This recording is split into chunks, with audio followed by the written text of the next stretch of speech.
Hey guys, I have a question. How many times have you attempted to lose weight and it didn't work out? How many failures do you have in the area of weight loss? Once, twice, 100?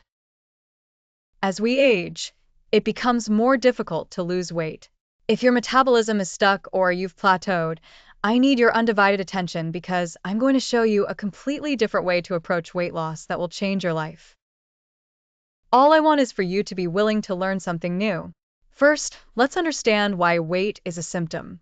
People don't lose weight to get healthy. They have to get healthy to lose weight. Weight is a symptom of an unhealthy body. Losing weight is very unnatural for the body as it goes against its purpose to survive. Your body doesn't like to lose anything, so the real issue is deeper than just the weight itself. The core of the problem lies in a specific hormone called insulin.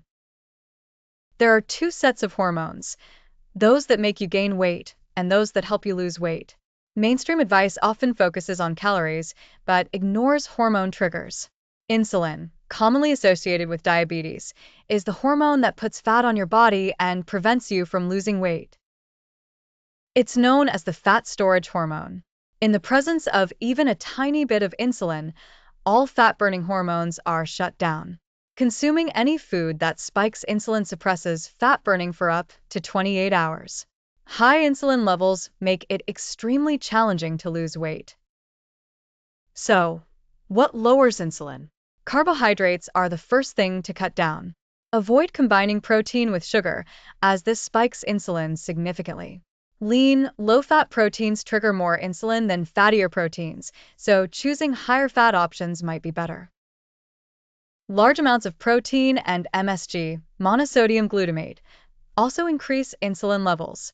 Stress, too, enhances insulin production, often affecting belly fat. Lastly, eating too frequently 5 to 6 times a day spikes insulin. Fewer meals can do wonders for lowering insulin levels. Insulin resistance is another key factor. It means your body has become so used to high levels of insulin that it doesn't respond correctly anymore. Those with insulin resistance often have 5 to 7 times more insulin than normal.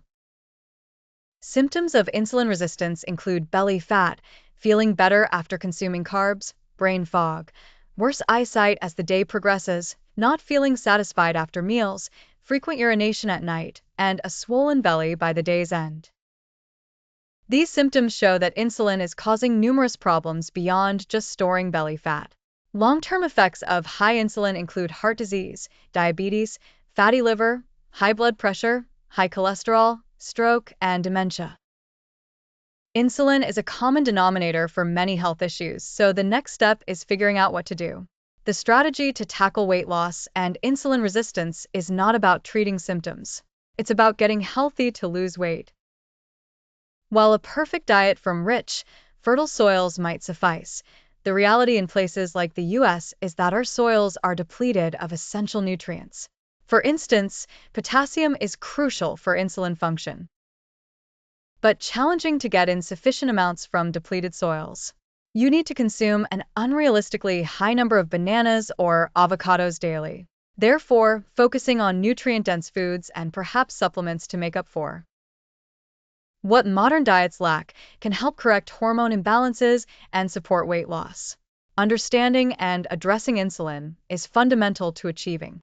Thanks so much for watching. Like and subscribe for more videos.